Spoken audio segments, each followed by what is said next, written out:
BMC चुनाव को लेकर बड़ा राजनीतिक घटनाक्रम सामने आया है। कल यानी 24 दिसंबर को दोनों ठाकरे भाई उद्धव ठाकरे और राज ठाकरे एक साथ नजर आएंगे और अपने गठबंधन का औपचारिक ऐलान करेंगे। दोनों नेता मुंबई के बर्ली स्थित होटल ब्लू सी में संयुक्त प्रेस कॉन्फ्रेंस करके गठबंधन की घोषणा करेंगे।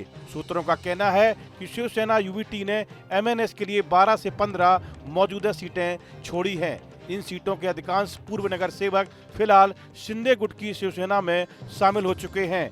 गठबंधन और सीट बंटवारे को लेकर आधिकारिक घोषणा 24 दिसंबर को की जाएगी।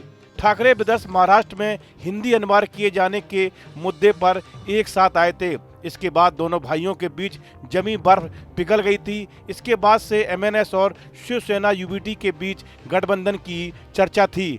महाराष्ट्र की सियासत में आखिरकार वो हो गया जिसकी कल्पना भी कल तक नामुमकिन थी। सालों की दूरियां, दशकों की कड़वाहट और ठाकरे बनाम ठाकरे की जंग पर अब विराम लग गया है।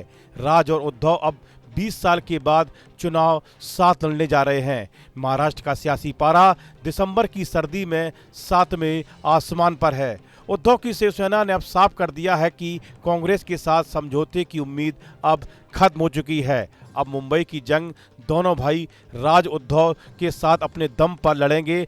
20 साल की कड़वाहट भूल ठाकरे भाई सबसे अमीर महानगरपालिका यानी बीएमसी चुनाव के लिए साथ आएंगे। इसे मजबूरी और रणनीति दोनों ही कहना गलत नहीं होगा। दूसरी ओर बीजेपी ने कहा भले ही दोनों दल साथ आ जाएं, लेकिन अब कुछ नहीं होगा। जनता ने उन्हें नकार दिया है। यूबीटी की सीट शेयरिंग को लेकर देखिए, उबाटा और मनसे ये दोनों साथ आए नहीं आए ये उनका निजी फैसला है, पर जहां तक जमीनी मतदाताओं की अगर बात करें तो उबाटा का जनाधार समाप्त हो चुका है।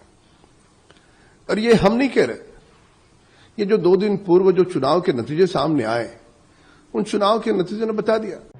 शिवसेना नेता संजय राउत ने बड़ा दावा करते हुए कहा कि मुंबई में शिवसेना मनसे की जोड़ी 100 पार कर जाएगी और कांग्रेस को लाने की अब कोशिश नहीं होगी। उन्होंने कहा कि चुनाव के बाद अगर जरूरत पड़ी तो मदद ली जाएगी। इसे लेकर ऊपरी स्तर पर बात हो चुकी है। इससे पहले शिवसेना यूबीटी के प्रवक्ता आनंद दुबे ने भी कांग्रेस को टूरिस्ट पार्टी बताकर पार्टी के इरादे जता दिए थे।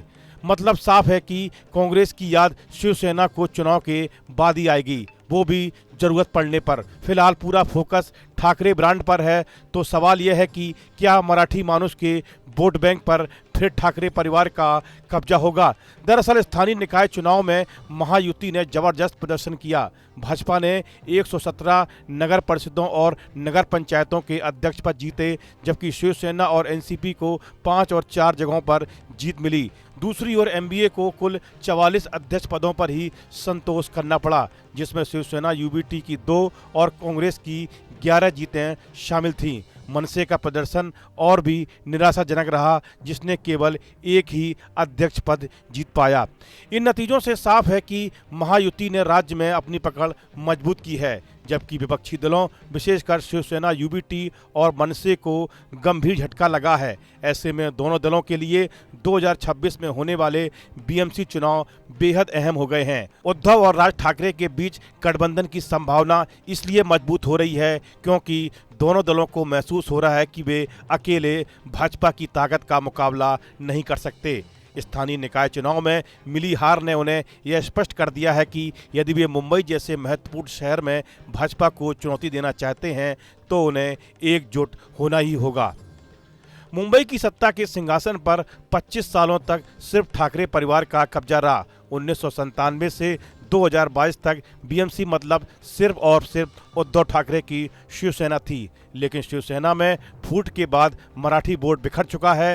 राज ठाकरे भी भाषणों में अपने तेवर को वोटों में नहीं बदल पाते। विधानसभा चुनाव में एमएनएस का प्रदर्शन बेहद खराब रहा। राज ठाकरे के बेटे अमित ठाकरे भी अपनी सीट हार गए और पार्टी 0 पर रही। अब उद्धव और राज दोनों के लिए ये चुनाव अपनी साख बचाने का आखिरी मौका है। इस वीडियो में फिलहाल इतना ही। आप बने रहिए न्यूज नेशन के डिजिटल प्लेटफॉर्म के साथ।